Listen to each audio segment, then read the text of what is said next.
And hello, everyone. My name is Dr. Rajiv Ved Pasaimoit, and I'm from Aarhus University, Denmark.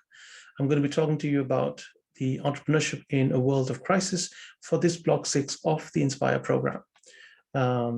So for those of you who don't know me, I'm actually both a scientist and an entrepreneurship educator, and I work with entrepreneurship for the natural science faculty at Aarhus University.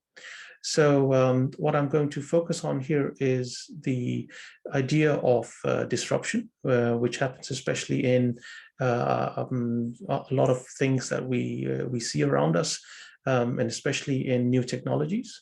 Then I'm going to talk to you a little bit about the world in crisis that we have and what role entrepreneurship can play in this crisis that we are seeing ourselves in or are soon going to face. For those of you that have not seen me at the kickoff or met me, you're more than welcome to check out my introduction at the introduction section of the PowerPoint that you also have on Canvas. So let's go on straight to the topic. And what is disruption? So you probably have heard this word before, and disruption is something that is quite common, and it's really about disrupting something, changing the way things work and replacing it with something new, right? And it tends to be sort of connected with innovation, and also there's an overlap with innovation in the sense because innovation also does the same. It comes and changes an existing practice.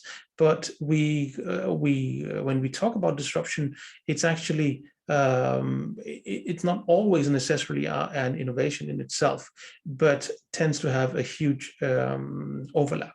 So let's look at that. So in terms of news headlines, you will probably have seen a lot of news headlines, especially if you follow the technology space, or if you follow innovative products or startups.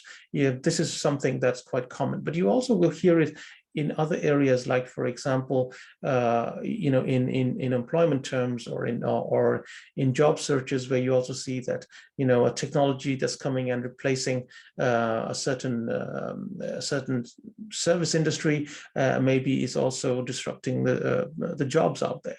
So these are types of headlines that I'm sure you have sort of encountered in the past. But let's look at where disruption actually comes from. What is the sort of definition of disruption, who was actually, and how has it been worked upon? So, of course, the person who brought it into its limelight is Clayton Christensen, who coined it both in 1995 and then adapted the definition into disruptive innovation in 2015. And in the HBR article, which is the Harvard Business Review article in December 2015, you can actually read more about how he defines disruptive innovation. But what is interesting is he sort of maps this in this simple graph that shows, okay, you have sort of a product performance that goes from lower to higher over time. And then you have performance customers will pay for, and then you have this in 3 different levels. And what you normally see is the incumbent, that is the existing player, has a sustaining trajectory, and an entrant will have a disruptive trajectory that is lower than the incumbent. And of course, the aim is that the disruptive entrant will try and reach or even overcome the incumbent's trajectory. Now, what happens normally is that most disruptive innovations originate in the low end or the new market footholds. And disruptive innovations don't catch on with mainstream customers until the quality catches up to their standards. Again, this is what most often happens, is again, not necessarily always that's what's going to happen. But at least you get an idea how most disruptive innovations enter the marketplace. So, and the way this again happens is it requires 3 things to come into place, right? So if you look at this kind of 3 dimensions of disruption that Disruption Hub has sort of made an image of, you can see that there's an emerging technology often that drives this, sort of this movement, and then you will have a business model enabler, because you need something that allows it to take a foothold on the marketplace. And along with that, to have this, you need adoption by users. And usually what you used to see sort of this kind of, a nice standard exponential adoption curve, what you see is a much more steeper adoption curve these days, just because the uptake of technology is much faster and the access to technology is also much easier. So these things combined really contribute to how disruptive innovation, for example, happens. So if you really think about examples, so you can see a lot of examples out there. So there's, these, I'm just taking some well-known examples. Uber, the world's largest taxi company that owns no cars. You have Airbnb, which is the world's largest accommodation provider that does not own any real estate, or Alibaba.com, which is the world's most valuable retailer and has no inventory. Now, if you think about these, what is interesting is that all of them share the common disruptive trait, of which is of not owning any real sort of product in hand, right? And therefore, this was a disruption in itself. So while each of them are disrupting their industries in their own right, together, they're also disrupting the way a certain business has been run, right? So, which was always that when running a business, you needed to have an inventory, you needed to own something. And they have actually tried to challenge that, because they say, okay, you don't need to own something if you can manage it well. And that's what they try and highlight it. And of course, they have been dominating because they have become global players in this case, right? So, and that's another very strong sign of disruption happening. However, even disruptors themselves can get disrupted, because, as I like to say, innovators act and markets react. Not everyone is happy with a new innovation or a disruption, and they resist. Some take it very nicely and some do not. So you have had a lot of, for example, the green dots here showing where people are very happy with Uber, but then you have also the orange ones where they're having sort of legal problems, and then again the red ones where they actually have been outright banned because the service was considered too disruptive, right? Some may argue that this was because of that this is maybe a protective case, or the governments or the states or the cities that are banning the service are not playing are not playing to the rules of the market, for example, or are anti-competitive, or are being protective of their own industry. And that, while that may be the case, there are of course other concerns that are involved here, which might include safety, which might involve not meeting the certain norms that you have. And this is again something that every disruptive entrant will face. So this is also very important to understand that regulations also play a very important role. And you're going to hear more about regulations later on the Inspire program, when we will also be tackling that separately. So, so this is again just to show you that disruptors themselves can get disrupted while they are in the process of disrupting as well, right? So this is how dynamic this space is. That also tells me that disruption in itself is actually normal, right? Because it has always happened. And you saw that from the earlier sort of S-shaped curve, that the idea was that it's something that always happens. Always a new entrant coming, someone wants to bring a new product in, and wants to do things in a different way. However, that S-shaped curve has become more exponential, more steep. Why has that really happened? If you really think about it, what has really changed is the amount of connectivity. So if you really think about it, we are much more connected in this world today. And this kind of prediction that was made by the IDC, which is the Internet prediction organization, they actually tried to see how data is going to be changing in the world. And they made this prediction in 2012, where they said that by 2020, we're going to be 4 billion connected people. We're going to be having a lot more, like so many embedded and intelligent systems. We're going to be trading sort of 50 trillion gigabytes of data, and maybe using 25 plus million apps by 2020.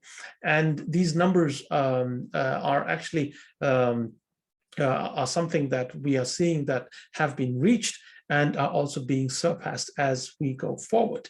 So, so really, it's the speed of things that and the connectivity of things that have really changed disruption and made it much more faster and not as slow as we used to see it earlier.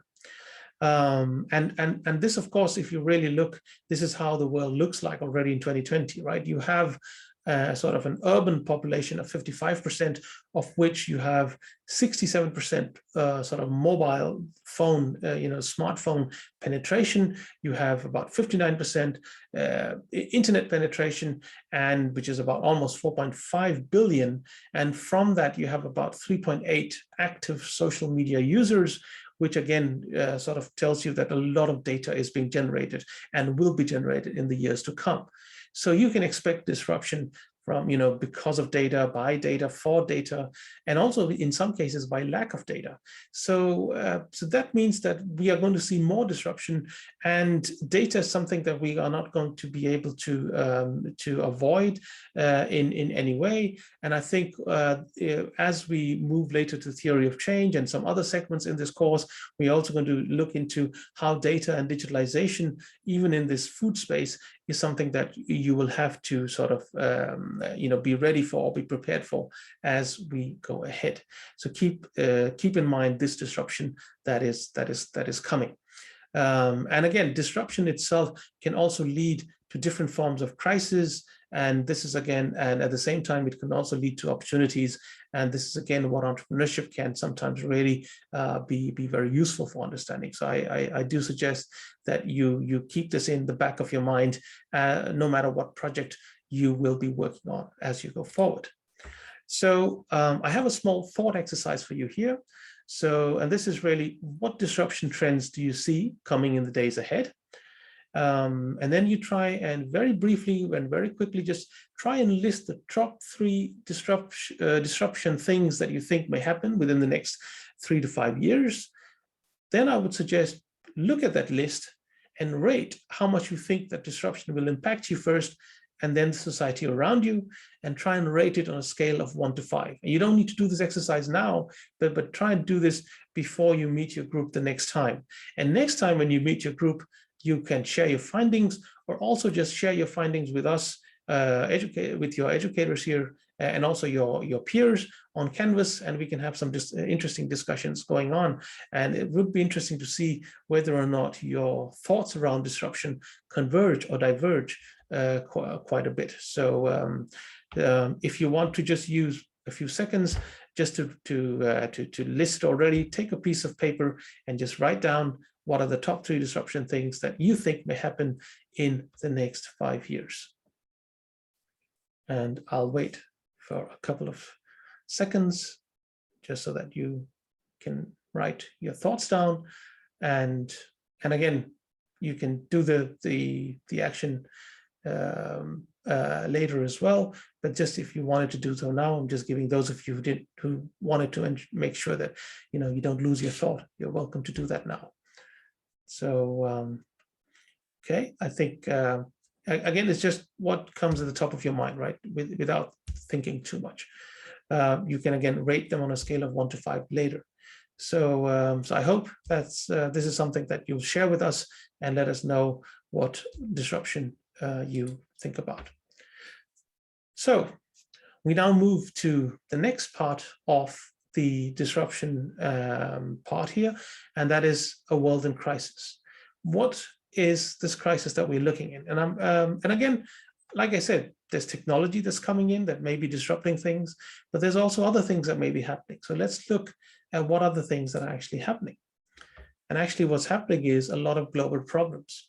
You may have heard of human migration problems. If you've been focused on the news recently, again, we have heard recently that a new wave of human migration has been triggered because of the situation in Afghanistan at the moment. We have had that earlier in which has been triggered by wars, sometimes triggered by famine, sometimes triggered by climate events. Some migrations are temporary, some migrations are permanent, but it is a global problem that has a lot of impact around us. Then you have other ones that, for example, you might have again heard of: massive unemployment, economic inequality, global food waste, resource scarcity, and of course, global warming, which is again something that we keep hearing all around us. But these are all crises that are there and have been there for a while now. But we are facing a more imminent crisis that I think, if we don't take action now, could actually lead to a lot more problems later on. And let's try and put these crises in perspective. So if you think about, we have had a lot of things about, we've had the pandemic right now, right? The pandemic has caused a lot of problems of, losing, businesses and losing economies. We have, and we have therefore something that people predicted as the retail apocalypse. We've had Brexit that happened a couple of years back. We have trade wars that are happening. We have intellectual property wars that are happening, and data privacy concerns. And all of these things are legitimate concerns. But if we put it in perspective, in the terms of the crisis that's coming, and again, I put it in terms of the, here, I also like to think about it as waves that may come in different waves, and these are sort of the lower waves, and you have the bigger waves that are coming even moving from right to left here. And you can see plastic pollution, that's a concern that we all have at the moment. We also have food security as a concern, and water pollution and water scarcity, which is then sort of linked. And again, natural disasters, we're going to see that happen more. And part of that is also because of climate change. But again, a more impact of that is also the loss of biodiversity, which has, again, much more follow-up effects that I think we can see some really large concerns that I think we should be worried about. Biodiversity loss, I think, is one that we should really be concerned about, because the predictions are that if these things happen, we may also not be able to turn it back. Same with climate change or global warming, that there's a certain trigger point that if we pass it, we may not be able to come back. So we really need to think in these into perspective, and why we should really act now and not later. And again, this call to arms from the climate crisis, for example, by the UN climate talks recently, where the climate change commissioner also said, if not us, who? If not now, then when? If not here, then where, right? Really trying to highlight the urgency of this crisis, where everyone has to act now and not later. And again, we saw that during the pandemic, that it really required urgent action, and people acted urgently. And the climate change is probably one that is not as visible, even though we're seeing much more visible signs, but maybe not as alarming as the pandemic. But I think we have a lot of reason to be alarmed for this. So, and what can entrepreneurship do in this? And I think entrepreneurship provides a lot of areas of action. As we have discussed earlier, entrepreneurship can help you sort of tackle crises. They can take action and actually put those solutions that you are trying to use to mitigate some of these concerns and some of these risks that we're going to see, and bring that into the marketplace. And that's what entrepreneurship can do. And I'm going to try and highlight this by the usage of an example. And then we will use this example as a way to see how things have changed. So I have a small question here for you. Where do you think billiard balls come from? And this is a 5-second exercise.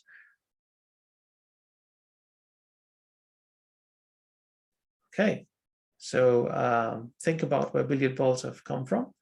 Probably make a mental note of it. So, and I'm going to ask you the question, where did the billiard ball come from in the early 1900s?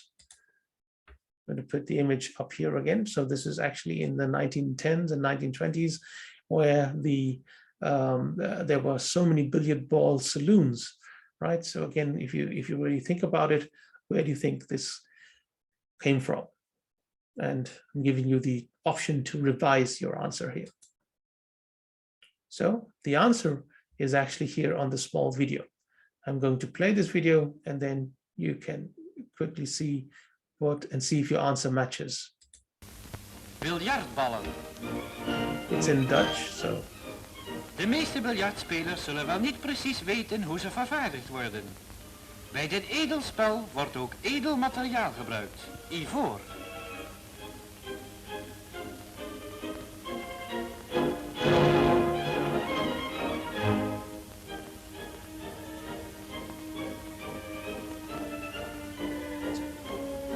Some upbeat music, trying to also showcase and highlight craftsmanship and workmanship to craft really nice designed solid billiard balls.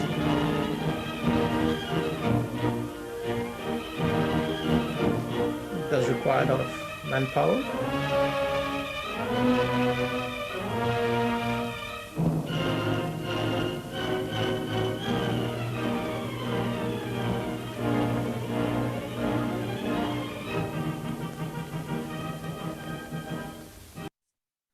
Okay, so here you saw that billiard balls are actually coming from ivory and elephant tusks, in case you didn't catch that. So, and as it says here, the balls should be of uniform size, and therefore between 2 and 3/8 in diameter, if made of the best East India ivory, close-grained and properly seasoned. So seasoning is actually quite important, which is the drying process. And as you can see from this image here, there's very proudly sort of highlighting the ivories that they have sort of harvested, right, and shipped, and where they will be then dried and sort of changed to these billiard balls. But what is even more surprising was that one ivory tusk is required to make 3 to 4 billiard balls, right? Think for that for a second. How many billiard balls were created in those days, and how many tusks were made? Right? How many tusks must have been required? Once you have gotten that, you do realize that we had a problem. We used a lot of natural material in this case, and to create products that we wanted to use for human. And then, of course, we also use entrepreneurship to come up with neat solutions. And the solution here was an original celluloid billiard ball, right? Made by Hyatt's company. Made in 1868 of cellulose nitrate, celluloid, the year John Wesley Hyatt discovered what we know as the first plastics resin, right? And once this was discovered, then you created manufacturing processes so that it also went to mass manufacture, and then replaced those ivory balls, right? And this meant that not only did you impact the supply of ivory or the demand of ivory, you actually also started saving a lot of those elephants. Same with the tortoise shell here, which was used to create a comb here. And you have a late Victorian antique celluloid for tortoise shell, right? So it's fake tortoise shell, which again would have saved a lot of tortoises as well, or turtles. So, so this is something that entrepreneurship was able to do, right? It saw a problem and realized, okay, can we actually save the animals? But when they did not necessarily save, I mean, it was the person who wanted to make this was maybe concerned about the animals, but the players who were playing a lot of these billiard games, they were maybe not concerned about the animals, but the maker was. And that's something that you're going to see a lot in entrepreneurship. You may care a lot about the issue, and you need to care about the issue. And therefore you make the change, even though the end user that you're targeting may not care about it. He may only care about the final product, but you have made an impact in the ecosystem because of what you have done, right? So, so in this case, this was something that really saved a lot of animals, and it also kickstarted the plastics revolution. We had a new miracle material on the market, bakelite and PVC, and right. Look at this ad here, which talks about chips are better because they are fresher in cellophane, right? Made by the famous DuPont company, which is a very well-known sort of materials company today as well, right? And there's a lot of uses for this miracle material, right? Until, of course, the same miracle material ironically now kills the same animals they were created to save. We have a lot of plastic in the oceans, killing, suffocating the same tortoises or turtles, on other sort of marine animals. We also have, elephants and other animals. We have heard of birds that are actually dying or being affected by plastic consumption, right? And with the question being asked, who is to blame? So this miracle material is now killing the same animals. Is it the fault of the material, right? Which lends me to this thought exercise. If you really, and I want you to think about this a bit. Is it the material itself, or is it the throwaway culture that is creating these newer problems? Could we have foreseen this consequence when we designed it? Or was it just important at that point to save the elephants by whatever means necessary? And again, this tells me that we need, as entrepreneurship, need to think about consequences of our actions as well. And entrepreneurship can be used as a way to find solutions to problems, but don't think of only as a way to come up with problems, but also how those solutions are going to impact the ecosystem that you're going to put the solutions in. So in summary, you need to consider entrepreneurship as an approach that can come up with sustainable solutions and thoughtful action, and this is going to be leading to a much better future, and will help in combating or charting a pathway through these global crises that we are going to be meeting or are on track to meeting. So as you go forward in this course, I would like you to pay attention to the fact that when you sit and come up with solutions and define your problems, ensure that you are thoughtful about the problem and the impact of the problem, as well as the solution and the impact of the solution that you are making, right? Do not just say, okay, I have a nice idea and this idea is going to solve the problem, right? Just double check that it doesn't create other problems as well. And again, you may not be able to foresee many years down the line, but as much as you can, you should try, and that will help to make the world slightly a better place. If not for us, but for the generations to come. Thank you once again for your attention, and I hope to see you in the next section, where we will start seeing how entrepreneurship can be used to drive change. Thank you very much.